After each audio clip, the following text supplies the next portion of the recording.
Great day it is. If Tom were here, he would be taking pictures and posting them on Facebook, wouldn't he? You know, I've thought long and hard about the many adjectives that describe my colleague, Tom Pleger, but I think the best one that I will use is friend, because all the rest would take way too long for me to tell you how they apply than I have. Being Tom's friend meant that no one would drive a wedge between the two of you. Never, ever. I have the retirement of a UW Fox Valley anthropology professor to thank for bringing Tom and Teresa into our lives. When Carol Mason retired, we needed a successor, and just like the turmoil that happens now, there was turmoil then, and we were not able to hire a tenure track professor, so Tom applied for a non-tenure track instructional academic staff position. We did a national search, and of course he came on top. Sometimes things are so clear that you don't need to have them spoken to you. There's really no thought to them at all. Asking Tom to join us was just one of those situations, and I mean this very literally. When I talked to Tom in my office after his interview, it was literally as though there was this unheard voice that yelled out to me inside of my brain, "This man is really special." Tom took a bigger chance on us than we did on him. He didn't know whether or not there was going to be a tenure track position or if it would be offered to him, but of course that did happen. But Tom never did stop taking chances. Perhaps the biggest one of his life was accepting my request, and note, I didn't say offer, my request, that he become my associate campus dean at UW-Fox. Tom waded into that with all the vim and the vigor that you all know him for, and he was spectacular. If you were within sight of Tom Pleger, you got to know him.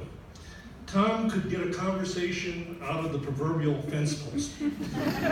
And soon that fence post recognized how fortunate it had been to have been planted in Tom's path. One of Tom's favorite stories was my asking him to attach electrodes to my back. I was having some nerve problems in my neck, and I had this device called a TENS device that was supposed to alleviate some of the discomfort. He was just a little concerned that somebody was going to come walking into my office, me with my shirt off, and him attaching electrodes.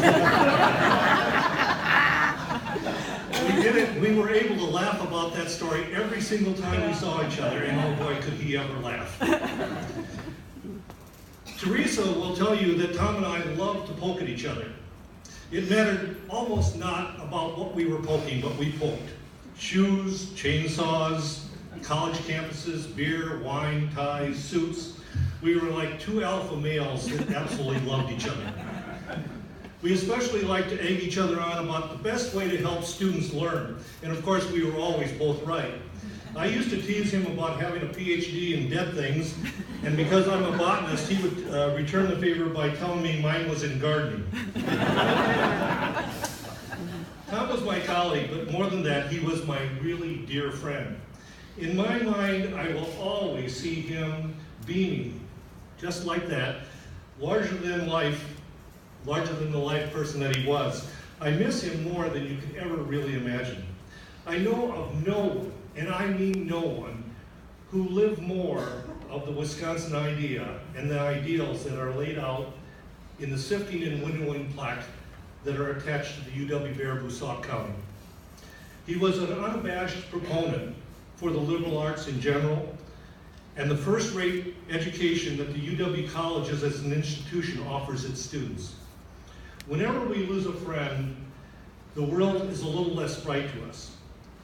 Losing Tom was monumental, and it was absolutely devastating to me. But we can honor his memory by carrying on his fight for what is good and right in education.